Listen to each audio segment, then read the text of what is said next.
Picture this. You're in a conversation that suddenly turns sharp. Someone criticizes you, maybe gently, maybe not. And without thinking, you shut down or lash out or laugh it off like it didn't sting. Then later, in silence, it hits you. Why did I react like that? What just triggered me inside? That right there is the work, the moment between trigger and the truth, the moment your shadow shows up, uninvited, unedited. In episode 636, we're not talking about productivity hacks. We're talking about emotional honesty. Because doing the inner work is not a self help side quest, it's the path.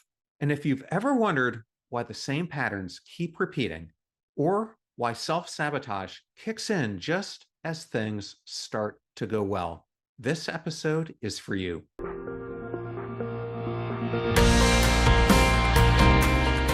Let's start with the truth most people spend their entire lives avoiding. You can't change your outer world until you're willing to face your inner one. We live in a world that tells us, fix the job, fix the schedule, fix the partner, fix the body, and then maybe you'll feel better.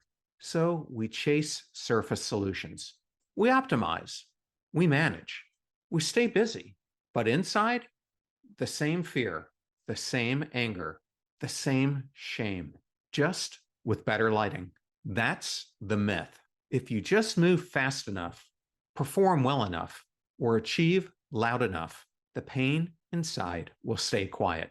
But here's the truth. That part of you won't face still drives, still chooses, still whispers your limits when no one's watching. Carl Jung said it best. Until you make the unconscious conscious, it will direct your life and you will call it fate. Think about that. All the decisions you're making, all the patterns that keep showing up in your relationships, your leadership, your self-talk, they're not random. They're reflections of old wounds, of internalized scripts, of emotional blueprints you didn't choose, but are still following. And here's why inner work is so hard. It doesn't reward you with a gold star. There's no trophy for sitting with your insecurity, no standing ovation for facing the part of you that feels unlovable. Inner work doesn't flatter the ego, it confronts it, because the moment you ask, why do I keep reacting like this? You're forced to meet parts of yourself you've spent years hiding from. The part of you that needs to be right, the part of you that manipulates to stay safe, the part that never feels enough, no matter what you achieve. Facing that, it takes more courage than any external change you could make. So we end up avoiding it. We intellectualize, we spiritual bypass, we stay busy, we stay productive, we stay quote unquote fine. Because once you pull back the curtain, once you stop blaming the world and start looking in the mirror, you can't unsee what's there. And what's there is usually messy. But here's the paradox. Avoiding the mess doesn't protect you from it. It just makes you project it onto everyone else. You blame your team for being disorganized, when really you fear not being in control. You criticize your partner for not listening, when deep down, you're the one who stopped sharing honestly. You say your boss doesn't see your potential, but you're the one who's never voiced what you actually really want. When you don't do the inner work, you leak resentment, control, reactivity, and you call it leadership. Over time, the costs compound. We live in misalignment, where our values and our behaviors don't match. This is something I spoke to in depth in my book, Passion Struck. We end up burning out, not from overwork, but from overcompensation. And we stay stuck in loops we can't name because we're too afraid to slow down and feel. This is why relationships break down, why leaders lose trust, why purpose feels hollow. Because we're not living from clarity, we're living from clutter. Let me give you a metaphor. Inner work is like cleaning the lenses of your glasses. When the lens is smudged, you don't see the dirt. You see a distorted world. Everything feels off, blurry, frustrating. So you try to fix what's in front of you. You squint harder. You blame the view. You get angry at the light. But the problem isn't the world, it's the lens. And once you clean it, once you bring awareness to the smudges, you realize it was never about the outside. It was about clarity. It was about seeing reality without the distortion of old pain. That's the work, not fixing what's out there, facing what's in here. And then, only then, changing the world from a place that's true, aligned, and real. Let's pause here because coming up next, I'm going to break down what self awareness is. Not the Instagram version, not the Know Your Myers Briggs version, but the deep layered awareness that reshapes everything from how you lead to how you love to how you live when nobody's watching. That's next.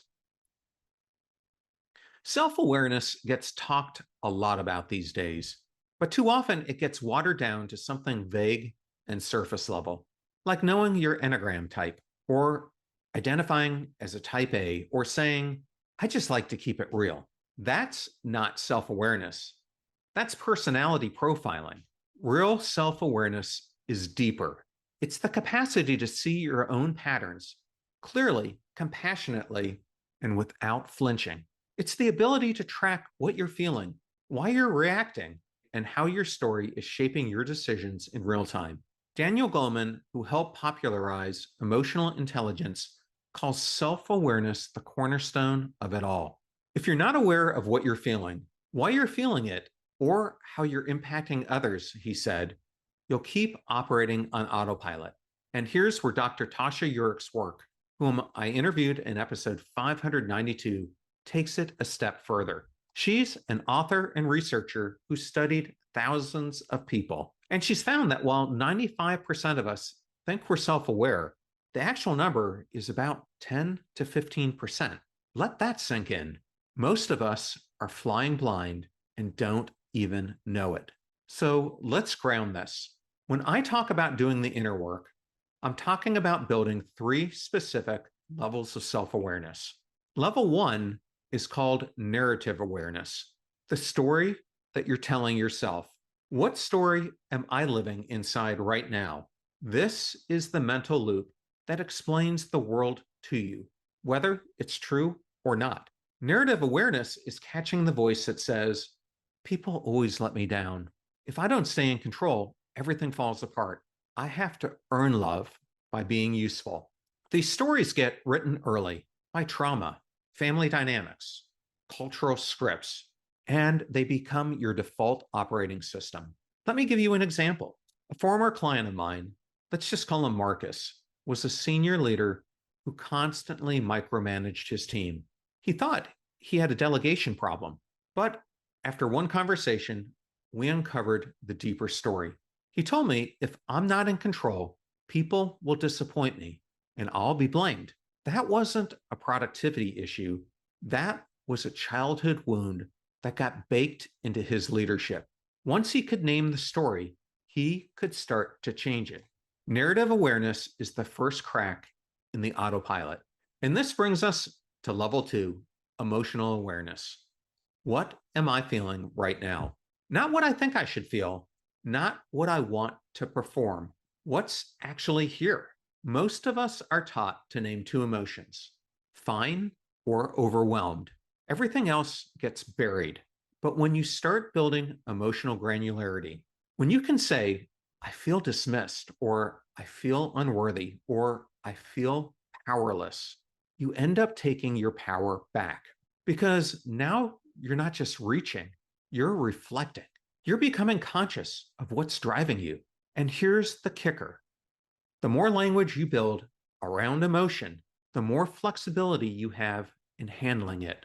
This is what Goleman found in his research. Emotional awareness increases your ability to regulate, to empathize, and to respond intentionally instead of impulsively. In other words, if you want to lead well, love well, and live well, you need to know what you're feeling, when you're feeling it. And this leads us to level 3, shadow awareness. What part of me am I afraid to meet?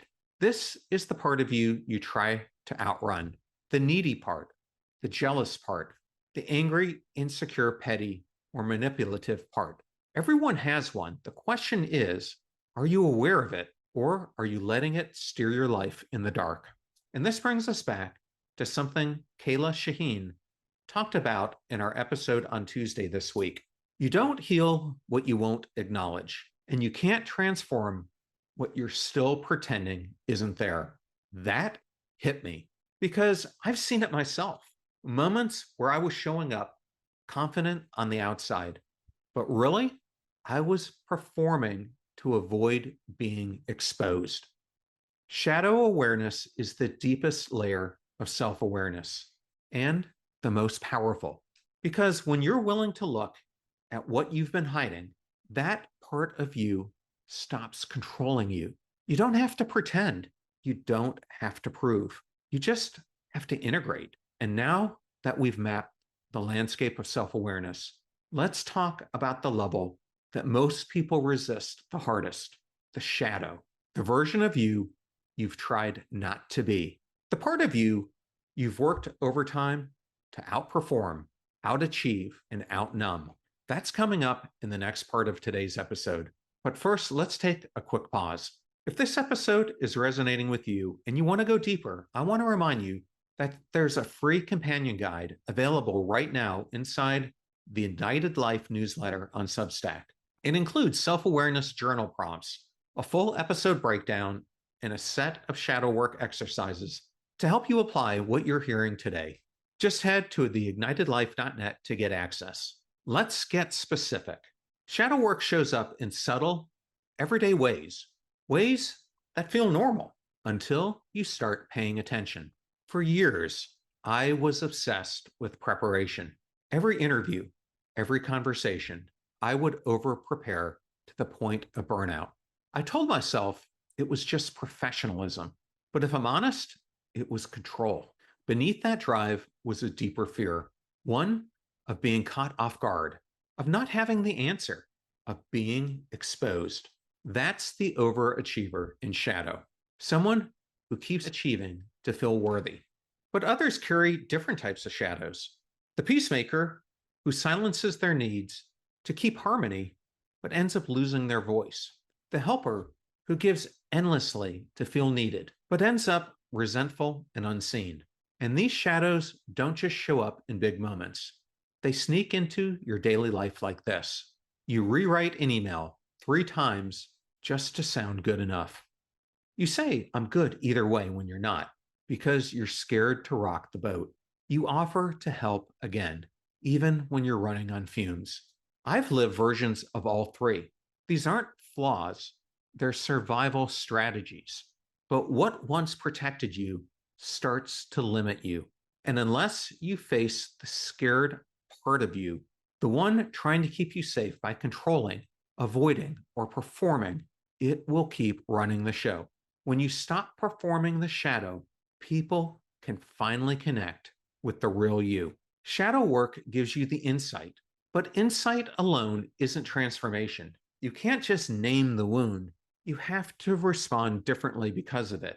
That's the next layer, turning awareness into action, choosing moment by moment to lead your life from clarity, not protection. So what does that look like? Not in theory, but in real life, in the hard meeting, in the awkward conversation, the quiet moment when your old pattern wants to kick back in. You've done the inner scan. Now it's time to live the shift. Awareness is powerful, but it's not the finish line, it's the foundation. Because once you've identified what you feel, once you've noticed what you avoid, once you've named the story you're living inside, you're left with a crucial question. Now what? This is where most people get stuck. They do the reflection, but not the rewiring. They spot the pattern, but still walk it. They identify the shadow, but keep letting it drive. Real transformation happens when awareness becomes embodied. And that's where the R.A.R.E method comes in. This 4-step process helps you apply the insights in the moments that matter most. Because real change isn't common, it's rare. Built in quiet moments when no one's watching, but everything is shifting. So let's talk about step one in the R.A.R.E method. This is all about recognizing the story. What narrative is driving me right now? This is about catching the script you're operating from before it decides your next move. When you feel off, resentful, anxious, reactive, pause and ask, what story am I believing? What am I assuming is true? What old message of me just got triggered? It might be, they don't respect me. If I say no, I'll disappoint them. I have to earn love by being needed. Naming the story breaks the trance. It moves you from reaction to awareness. And this leads us to step two in the R.A.R.E method. Acknowledge the emotion. What am I actually feeling right now? Don't default to fine or I feel frustrated. Be specific. Precision creates power. Say, I feel disregarded. I feel exposed. I feel powerless. Why it matters? The brain can't regulate what it can't name. And most emotional chaos comes not from emotion, but from resisting it. When you reclaim what's real, you reclaim choice. Which brings us to step three in the R.A.R.E method. Reveal the shadow. What part of me is being exposed or protected right now? This is where you have to get honest about what's underneath. Not just, I'm annoyed, but I feel I'm irrelevant and I'm trying to prove I matter. Not just, I'm angry, but I feel unsafe and I'm trying to regain control. Shadow work isn't about fixing that part, it's about facing it so it stops driving your life in the dark. And this leads us to step four in the R.A.R.E method. Exchange the pattern. Now that I see what's happening, what do I want to do differently? This is the practice of choosing a new response, even when it feels awkward. Now it's time to choose a new pattern. Instead of snapping when you feel dismissed, pause and say, can I share something that's on my mind? Instead of saying yes out of guilt, try, I'd love to help, but I need to honor my bandwidth.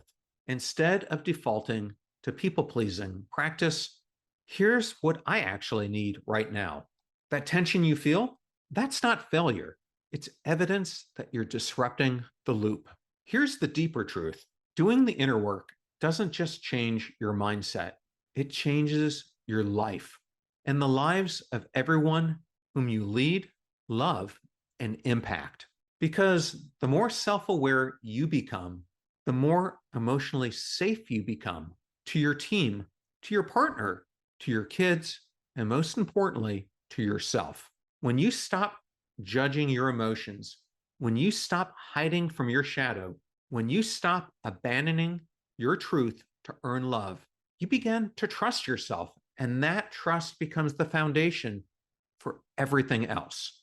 And this is why inner work ripples outward. Because self-awareness isn't just personal growth, it's relational leadership.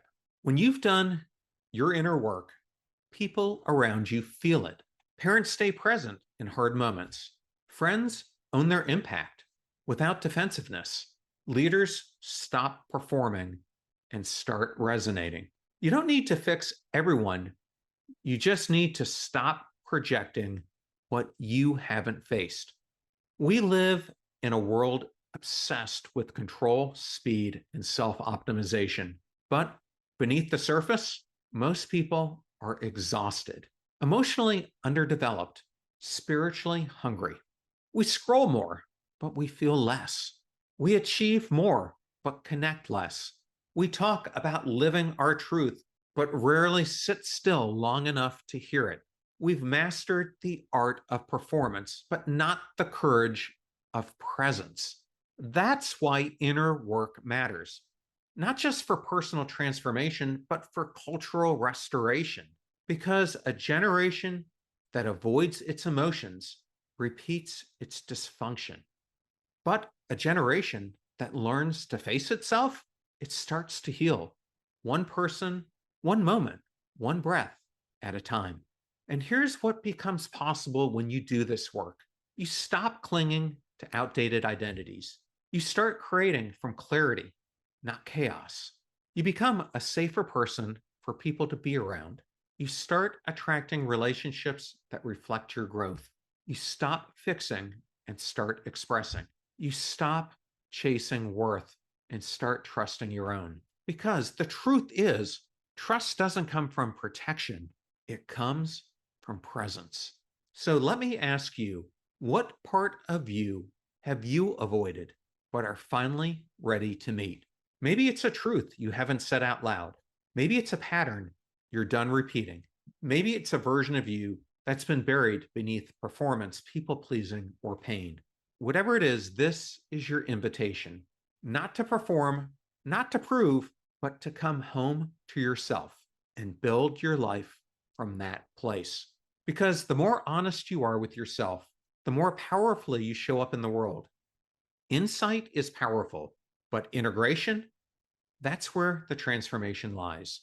So if today's episode stirred something in you, here are 5 simple, intentional ways to work off the page and into your actual life. First, name the emotion, not just the reaction. Instead of saying, I'm frustrated or I'm fine, ask, what am I really feeling right now? Try words like dismissed, overwhelmed, unseen, ashamed. The more precise you are, the more choice you have in unlocking how you respond. Second, ask, what story am I living right now? When you feel stuck or reactive, say to yourself, what narrative is shaping this moment? You might just uncover, I have to be perfect to be safe. If I say what I need, I'll lose connection. Naming the story breaks the trance. Third, track the trigger to the wound. Next time you get activated, trace it.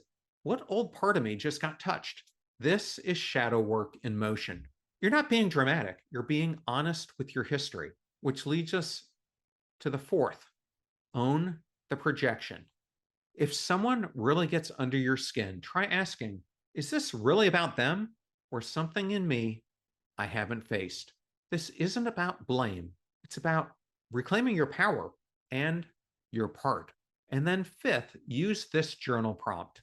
What part of myself have I outgrown but still cling to? Let this one take you somewhere. Be honest. Be gentle. What identity, story, or role are you holding on to that's already expired? These aren't productivity tips, they're presence practices. Each one is a tiny act of self trust. Each one brings you closer to alignment. You don't need to do all 5, just pick one and live it today. And if you want to take this even deeper, try this. For the next 24 hours, just notice, when do you feel the urge to perform, please, or prove? Write down what triggered it. That's your shadow tapping on the glass. And that's exactly where the work begins. The world doesn't need more polished people, more productive people, more people who can perform on cue. What it needs, what it is starved for, are people who are real, people who are congruent, people who have stopped outsourcing their worth to achievement, applause, or control, people who have done the work to know themselves and show up aligned. Because when you meet someone who's integrated, you feel it. They don't react, they respond. They don't impress, they resonate. They don't need to dominate the room. Their presence speaks for itself. That's what inner work creates. Not just self-awareness, but emotional safety, creative clarity, courage in real time. So let me leave you with this.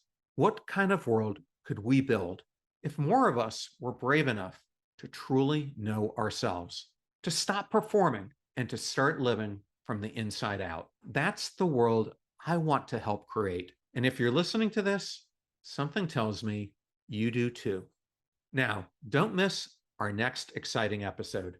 I'm sitting down with Steve Heine, one of the world's leading scholars on Zen Buddhism, to talk about identity, impermanence, and what it really means to find clarity in chaos. It's a conversation that will challenge your assumptions and expand your mind. Whether or not you've ever set foot on a meditation cushion. We've just been increasing the number of things that people need to figure out on their own. And it's during their youth in particular. I think being made worse by various technologies that kids now are always online and are always comparing themselves, not just to the few kids who live in their neighborhood as it was in the past, but now comparing their lives to these carefully curated, better than reality could possibly be, the kind of lives that they're seeing on Instagram and whatnot, and sizing their lives up in those ways, I think are just adding to the tensions of being young these days. Until then, keep noticing, keep reflecting, keep becoming, live life passion struck.